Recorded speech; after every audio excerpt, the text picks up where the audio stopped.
श्री वल्लभाधीश की जय। श्री गुसाई जी परम दयाल की जय। श्याम सुंदर श्री अमने महाराणी की जय। श्री हरिराय મહાપ્રભુ કી જય।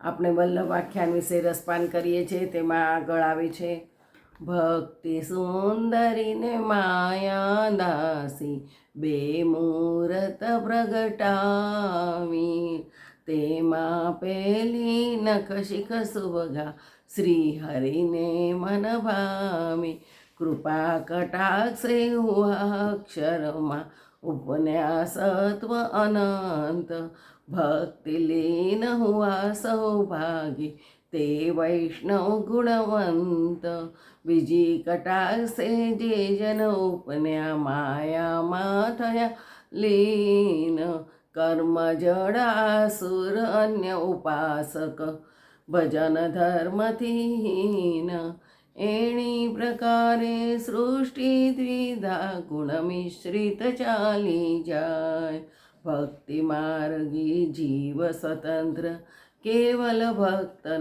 થાય। સૃષ્ટિમાં પ્રગટ થયેલા જીવો મુખ્યત્વે બે પ્રકારના શાસ્ત્રોમાં છે, દૈવી જીવો અને આસુરી જીવો। દૈવી જીવમાં પણ બે પેટા વિભાગ છે, પુષ્ટિ અને મર્યાદા। આમ દૈવી અને આસુરી જીવો ત્રણ પ્રકારના છે, પુષ્ટિ જીવો, મર્યાદા જીવો અને આસુરી જીવો। દૈવી જીવોનું પ્રાગટ્ય પ્રભુએ પોતાના શ્રીઅંગમાંથી અથવા પોતાની વાણીમાંથી કર્યું છે। પુષ્ટિ જીવો પ્રભુના શ્રીઅંગમાંથી પ્રગટ થયા છે। મર્યાદા જીવો પ્રભુની વાણીમાંથી પ્રગટ થયા છે। આ જીવો સત્વગુણ પ્રધાન છે, તેઓ પ્રભુની ભક્તિમાં વિશેષ રુચિ લે છે, તેથી આ જીવો ભગવાનના ભક્ત છે, વૈષ્ણવ છે। સદાનંદ આકાર પરબ્રહ્મ પૂર્ણ પુરુષોત્તમ આ જીવોને પોતાના ભજનાનંદની પ્રાપ્તિ કરાવે છે। જગતમાં આસુરી જીવો ઘણા જ મોટા પ્રમાણમાં છે, દૈવી જીવો ખૂબ ઓછા પ્રમાણમાં છે। દૈવી જીવો આસુરી જીવોના સંગથી પોતાના મૂળ સ્વરૂપને ભૂલી ગયા છે, પોતાનું મૂળ કાર્ય પણ ભૂલી ગયા, અને આસુરી જીવોના દુસ્સંગની જેમ એમના ઉપર પ્રબળ અસર થઈ, તેથી તેઓ પણ સંગદોષથી ભગવત વિમુખ થયા છે। આવા સંગદોષથી ઘેરાયેલા દૈવી જીવોનો ઉદ્ધાર કેવી રીતે કરવો એ પ્રશ્ન હતો, માટે પ્રભુએ વિચાર કર્યો કે આ દૈવી જીવોને આસુરી જીવોના દુસ્સંગમાંથી છોડાવી તેમને ફરી મારી સેવા ભક્તિમાં પ્રવૃત્ત કરવા જોઈએ, તેમને સ્વતંત્ર ભક્તિનો ઉત્તમ માર્ગ બતાવવો જોઈએ। જીવને અહંતા મમતાના જે મુખ્ય દોષ નડે છે તે મારા શરણ વિના નિવૃત્ત થઈ શકે નહીં, માટે સ્વતંત્ર ભક્તિ માર્ગનું ભૂતલ ઉપર ફરીથી સ્થાપન કર્યું। આ હેતુએ પ્રભુએ પોતાની અલૌકિક શક્તિના બે વિશિષ્ટ સ્વરૂપો પ્રગટ કર્યા છે, ભક્તિ અને માયા। ગોપાલદાસજી ભક્તિને સુંદરી કહે છે અને માયાને દાસી કહે છે। તેમાં ભક્તિ પ્રભુને અત્યંત પ્રિય થઈ એમ કહે છે। ભક્તિ શક્તિ દ્વારા દૈવી જીવોને પ્રભુએ ફરીથી ભક્તિનો ઉત્તમ માર્ગ બતાવ્યો અને દૈવી જીવોને પોતાના ભક્ત બનાવ્યા।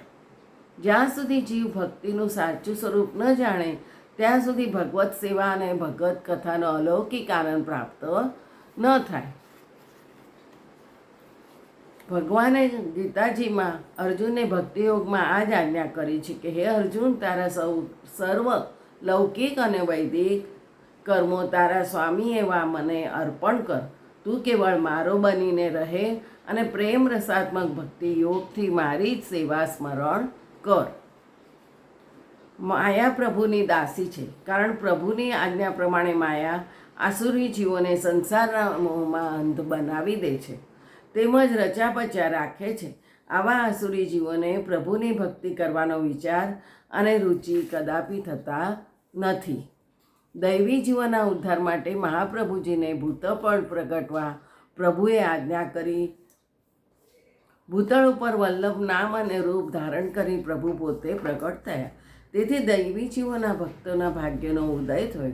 શ્રી વલ્લભને ત્યાં સાક્ષાત નંદનંદન રૂપ સ્વરૂપે ગુસાઈજીએ પ્રગટ થઈ પુષ્ટિ માર્ગનો વિસ્તાર કર્યો।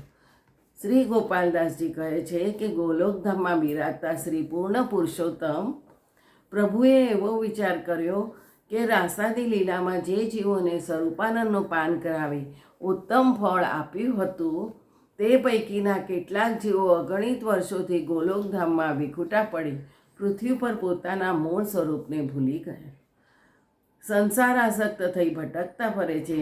તેમનો ઉદ્ધાર કરવો જરૂરી છે. જેમ સૂર્યથી સૂર્યના કિરણો જુદા નથી, તેમ પ્રભુથી પ્રભુની કૃપાશક્તિ પણ ભિન્ન નથી. પ્રભુએ પ્રસન્ન થઈ કૃપાશક્તિને ભૂતલ પર પધારવા આજ્ઞા કરી છે. પ્રભુએ કૃપાશક્તિની વિનંતી સ્વીકારી અને લીલા પરિકર સાથે ભૂતલ પર પધારવાનો નિશ્ચય કર્યો છે. આ કૃપાશક્તિ તે જ વલ્લભનું સ્વરૂપ છે. વલ્લભ પ્રભુના મુખારવિંદ સ્વરૂપ છે. વેદ કહે છે તેમ અલૌકિક અગ્નિમુખમાં રહેલા છે. માટે શ્રી વલ્લભ વૈશ્વાનર સ્વરૂપ છો. આમ પોતાના મુખારવિંદ સ્વરૂપ કૃપાશક્તિ સ્વરૂપ શ્રી વલ્લભ સ્વરૂપે આ પ્રભુ પોતે ભૂતલ પર પધારવા તત્પર થયા. પ્રગટે માર્ગ રીત દેખાઈ. આ પદમાં આગળ કહેવામાં આવ્યું કે સેવા રીત પ્રીતવ્રજ જનકી જનહિત જગ પ્રગટાઈ. આમ વ્રજભક્તોની સેવાની રીત અને પ્રીત દૈવી જીવનના હિત માટે શ્રી વલ્લભ અને શ્રી વિઠ્ઠલે ભૂતલ ઉપર પ્રગટ કરી છે.